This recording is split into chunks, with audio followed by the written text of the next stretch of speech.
দুবাইয়ের সার্জাতে আছি। এখন আমি দুবাই আসলাম কিভাবে সেটাও বলি। আমার একটা ক্লোজ ছোট ভাই আছে, খুব কাছের। তার নাম হচ্ছে কাউসার মোল্লা, তার বাবার নাম হচ্ছে ইয়াসিন মোল্লা। তো এই কাউসার মোল্লা আমার খুবই ভালো একটা ছোট ভাই, সে আমাকে সবসময় হেল্প করে। তার ওখানে আমি ছিলাম এক রাত। এক রাত ছিলাম, কারণ ওখানে থাকার পিছনে কারণ হচ্ছে মানে তার সাথে আবার আমাদের যে র্যাব 2 সেখানে খুবই ভালো সম্পর্ক। তার ওখানে একটা এএসআই আছে তুষার নাম, তার সাথে খুব ভালো সম্পর্ক থাকার কারণে সে কিন্তু প্রথম আমাকে ফোন দিয়ে জানায় যে ভাই এই ঝামেলা হয়েছে, আপনি জানতে পারছি, আপনি আমার বাসায় আসেন, এরপর আমি আপনাকে দেশের বাইরে পাঠানোর ব্যবস্থা করব। তো আমি পরে বুঝতে পারিনি, পরে ফেসবুকে দেখলাম, দেখার পরে সে আমাকে লিঙ্ক দিল, দেখার পরে আমি তার ওখানে চলে যাই এবং এক রাত তার ওখানে ছিলাম। তার বাবা ইয়াসিন মোল্লা মোটামুটি পাওয়ারফুল লোক, আর টাকা পয়সা আছে অনেক। তো এই কাউসার যেহেতু র্যাবের সোর্স হিসেবে কাজ করে, তো সে আমাকে হেল্প করছে, অনেক হেল্প করছে, আমি ওখান থেকে চলে আসতে পারছি। আর এই কাউসারই কিন্তু আমাকে হাদির সাথে পরিচয় করে দিয়েছিল। আমার কাজের জন্য কাউসার মোল্লা আমাকে হাদির সাথে পরিচয় করায় দেয়। আমি তার নামটা কেন বললাম, কারণ আমার তাকে সন্দেহ হয়েছে।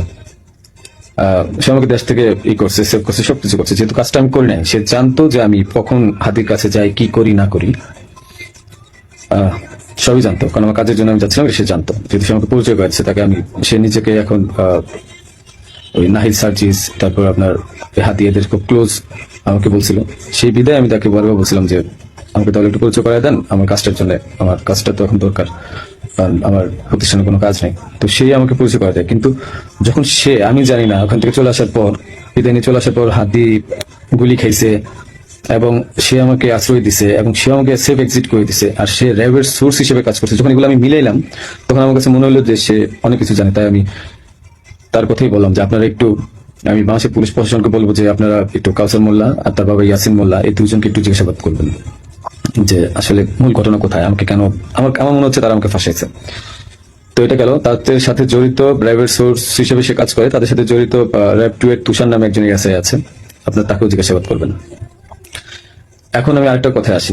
আপনারা বলছেন যে আমি কেন দেশ ছেড়ে চলে গেলাম। আরে ভাই, আমি তো মানুষ, আমি ব্যবসা করে খাওয়া ছেলে। দিন শেষে দেখা যাবে যে আমি দেশে থাকবো, আপনারা আমাকে মব করবেন। তো যেহেতু মবের যুগ চলতেছে এখন, 5 আগস্টের পর থেকে আপনারা মবের একটা যুগ নিয়ে আসছেন, তো আমি কিভাবে মানে দেশ না ছেড়ে আসি?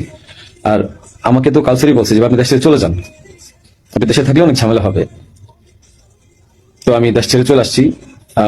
পরবর্তী জানতে পারছি এই কাউসার র্যাবের সবার সাথে ঘুরে ঘুরে মানে মোটামুটি র্যাবকে ব্যস্ত রাখছে এবং আমার ফ্যামিলিকে সেই মোটামুটি ইনফরমেশন গুলো দিচ্ছে। তো আমি বারবার বলছি যে আপনার কাউসারকে ধরেন, আমি শিওর এই আমাকে ফাঁসানোর পিছনে অনেক বড় হাত আছে এবং সে জানে যে কাজ কাদের।